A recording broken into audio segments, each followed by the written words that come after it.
स्वरानी हे लाटणं आणलं होतं माती उकरण्यासाठी आणि ही टोकरी आणली होती आणि त्यामध्ये आम्ही शेतातली माती काढतोय. तर माती काढताना आम्हाला शेताच्या कडेलाच गांडूळ दिसले. तर हे बघा,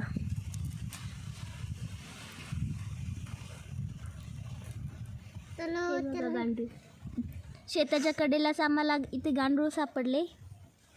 हे बघा,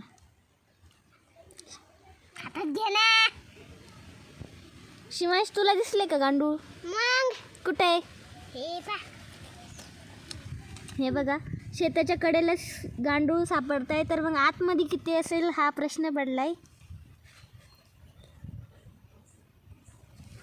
हे बघा,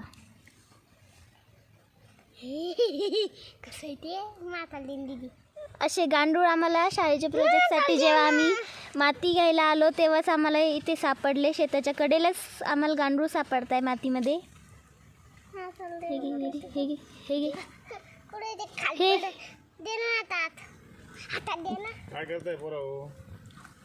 आम्ही शाळेच्या प्रोजेक्टसाठी आलो होतो माती घ्यायला आणि आम्हाला इथे शेताच्या कडेलाच आम्हाला गांडूळ सापडले मातीमध्ये. बघू बघू बघू बघू.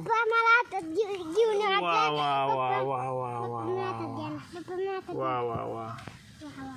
नमस्कार मंडळी, या ठिकाणी आपण बघू शकता ही जी बच्चे कंपनी ही शेतामध्ये आली होती माती घेण्यासाठी. त्यांच्या शाळेच्या प्रोजेक्टसाठी माती घेण्यासाठी शेतामध्ये आले होते. तर त्यांना शेतामध्ये असे गांडूळ दिसले, छोटे छोटे पिलं. तर काय आणलं होतं मुलांनी तुम्ही उकरण्यासाठी? लाटणं. मग लाटण्यानं माती उकरता येते का शेताची? हे बघा गांडूळ.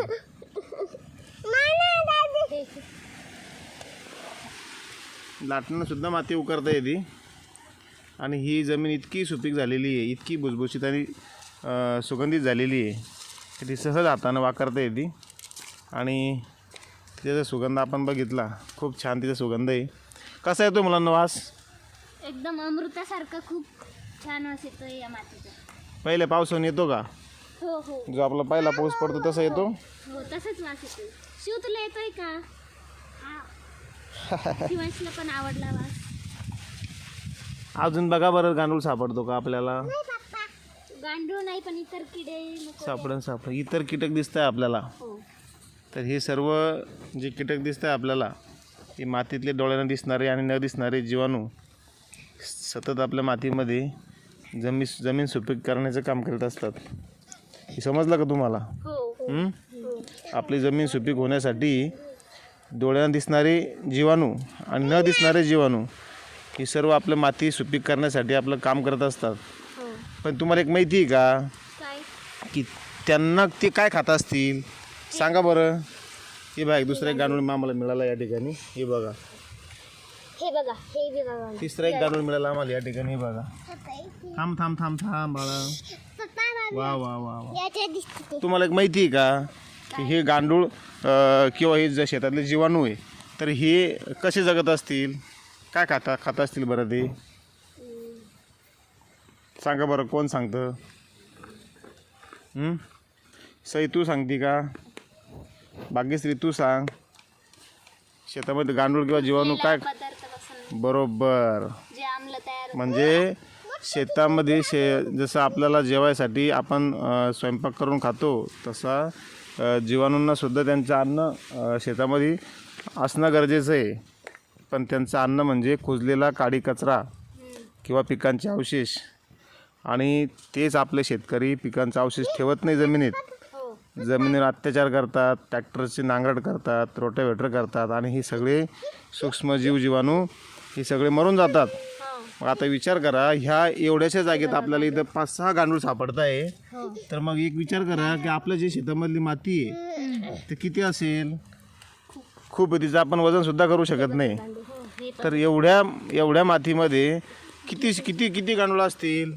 तर ते सगळे गांडूळ आपण मारून टाकतो. त्यांचे पिल्लं, मुलं, बाळं सगळे मारून टाकतो, जीवाणू मारून टाकतो.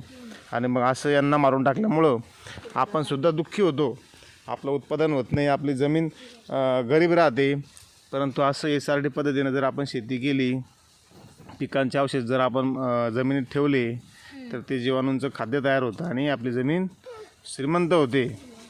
आणि अशा जमिनीतून जे पीक तयार होतं ते पीक म्हणजे अतिशय त्याचा चव, स्वाद आणि सुगंध हा एकदम जो उच्च दर्जाचा असतो. जसं आपले वडील म्हणतात की मागच्या 10-20 वर्षापूर्वीसारखं अन्न आता लागत नाही, तर तेच चव, स्वाद, सुगंध येण्यासाठी अशी जमीन श्रीमंत असणं गरजेची आहे. समजलं का तुम्हाला?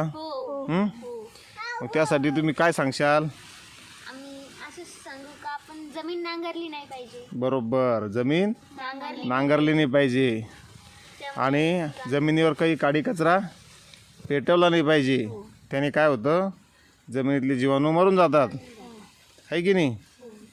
तो एक जमिनीवरचा अत्याचारच आहे आपल्या. जसं आपण एखादा महापूर येतो, भूकंप होतो, तसं तो एक अत्याचार केल्यासारखंच ते आपल्याला होतं आणि मग आपल्या शेतामध्ये पीक हे बरोबर येत नाही आणि शेतकऱ्यांचा मग खर्च वाढतो. सगळ्या शेतकऱ्यांचा खर्च वाढतो. मग अशा शेतीमध्ये आपले न परवडणारी शेती इथं ही न परवडणारी शेती होते आणि मग शेतकरी हा दुःखी होतो. तर शेतकऱ्यांना जर खरोखर स्वावलंबी व्हायचं असेल आणि आत्मनिर्भर भारताकडे जर वाटचाल करायची असेल तर आपल्याला आपली जमीन आता पुन्हा रिजनरेट करणं गरजेची आहे, म्हणजे पुनर्जीवित करणं गरजेची आहे. पुनर्जीवित म्हणजे आता जमीन आपली दुःखी झालेली आहे आणि तिला आता जिवंत करण्याचं काम आपल्याला सर्वांना करायचं आहे. तेव्हाच हे पुढची भविष्य किंवा तेव्हाच ही पुढची पिढी जेव्हा शेतीमध्ये काम करेल तेव्हा त्यांना लक्षात येईल की जमीन ही मागच्या पिढीनं जी जमीन गरीब करून ठेवली, तर अशा गरीब जमिनीमध्ये जे पिकणारं अन्न आहे तर ते काही बरोबर नाही पुढच्या पिढीसाठी.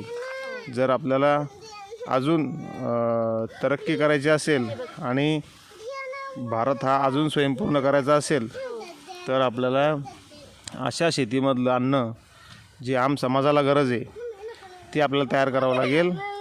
जसे आपले दादा सांगतात की हा देश जो चालतो तर तो पोटावर चालतो. म्हणजे सीमेवर लढणारे जवान, डॉक्टर, इंजिनियर यांना सर्वांना अन्नाची गरज आहे आणि आपल्याला आणखीन मोठं होण्यासाठी शुद्ध अन्नाची सुद्धा गरज आहे.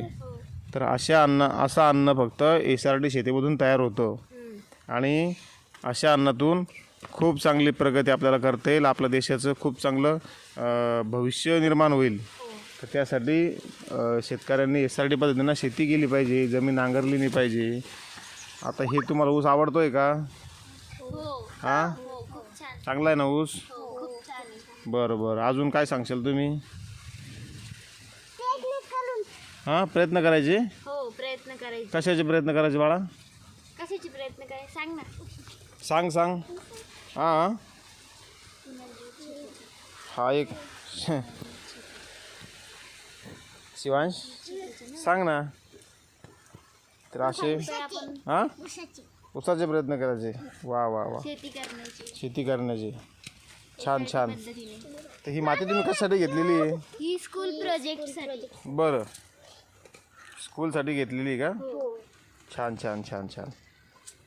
चला, धन्यवाद. बाय. थँक्यू. शिवांश बाय. इकडे बघ. बाय.